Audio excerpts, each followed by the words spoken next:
Hi yards welcome to our channel. గత కొంతకాలం నుంచి కూడా భారత్ పట్ల ట్రంప్ వ్యవహార శైలి మనం చూస్తూ వస్తున్నాం. అటు సుంకాలు పెంచేస్తున్నాడు, ఇక్కడ పెట్టుబడులు పెట్టొద్దని చెప్పేసి మిగతా దేశాల టైకూన్స్ అందరికి కూడా వార్నింగ్లు ఇస్తున్నాడు. ఇప్పుడు లేటెస్ట్‌గా ఒక న్యూస్ హల్చల్ చేస్తుంది.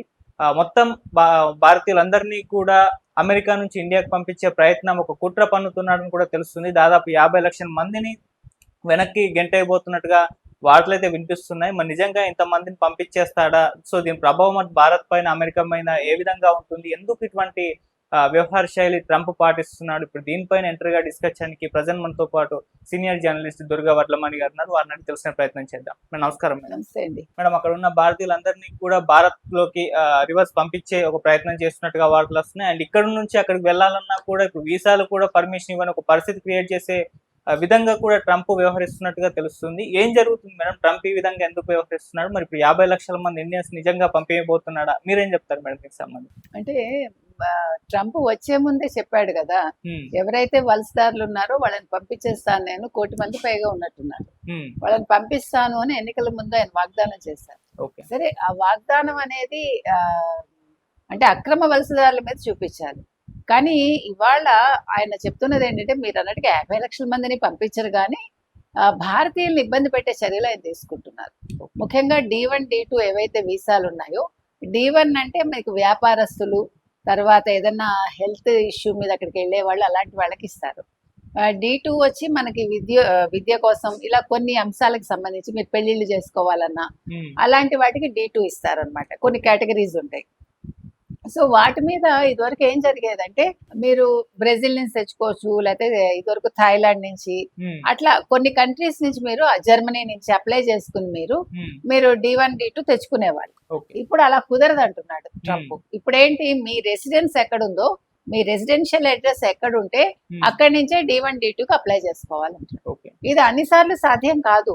ఇప్పుడు మీరు ఎక్కడో వెళ్ళుంటారు, అక్కడి నుంచి మీరు అప్లై చేసుకుని అమెరికాకి వెళ్తారు, మళ్ళా ఇండియాకి వచ్చి, ఇండియా నుంచి వచ్చే ప్రాబ్లం ఏంటంటే, మీకు ఇండియాలో అప్లై చేసుకుంటే మీకు హైదరాబాద్ అనుకోండి, 4 నెలల నుంచి మీకు 6 నెలలు 8 నెలలు వ్యవధి పట్టేస్తుంది. సో మీకు పని అవ్వదు అనమాట. అదే చెన్నై అనుకోండి, చెన్నై ఈజీగా 9 నెలలు పడుతుందిట. ఢిల్లీ అయితే 4 నెలలు, మనకి కల్కట్టా అయితే 5 నెలలు. అంటే అంత కాల వ్యవధి మనం వెయిట్ చేయాలన్నమాట. ఇది వ్యాపారస్తులకు చాలా నష్టం. ఇప్పుడు మీరు ఒక పని మీద, బిజినెస్ పని మీద వెళ్ళాలనుకుంటారు, 6 నెలలు అయ్యేసరికి అంతా అయిపోతుంది కదా అక్కడ. కొన్ని మీరు ఏదో డిస్కస్ చేయాలి, లేదు ఫర్దర్ గా మీరు లాంచింగ్లు ఉంటాయి, లేదు ఇంకేదో ఉంటుంది, బిజినెస్ పర్పస్ మీద మీరు వెళ్తారు, రకరకాల ప్రమోషన్స్ కోసం వెళ్తారు. ఇవన్నీ కూడా మీకు డిలే అవటం వల్ల మీ వ్యాపారం నష్టపోతారా నష్టపోరా కదా. అలాగే పిల్లలు కూడా చదువులకు వెళ్ళాలనుకుంటారు, ఇంకేదో అనుకుంటారు, అయితే హెల్త్ ఇష్యూస్ ఉంటాయి, గబగబా వెళ్ళాలి.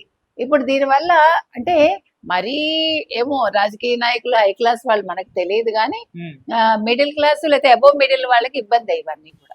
అంటే ఒక వ్యాపారం చేసుకునే వాళ్ళకి కూడా అక్కడ ఇంక మీదట అలౌ చేయను అంటే మాత్రం అది చాలా అన్యాయం. అది ఎందుకంటే ట్రంప్ నిర్ణయాలు తీసుకోవచ్చు, కానీ ఈ వ్యాపారాలకు సంబంధించి ఇలాంటివి తీసుకుంటున్నారంటే, యాక్చువల్గా భారతదేశం వాళ్ళు దేనికి భయపడరు, భారతదేశం ఈరోజు భయపడే స్థితిలో లేదు.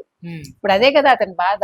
ఇప్పుడు మోదీ సుంకాలు విధించాక ఎక్కడా కూడా మోదీ గారు మోకరిల్లలేదు కదా ఆయన ముందు, ట్రంప్ ముందు.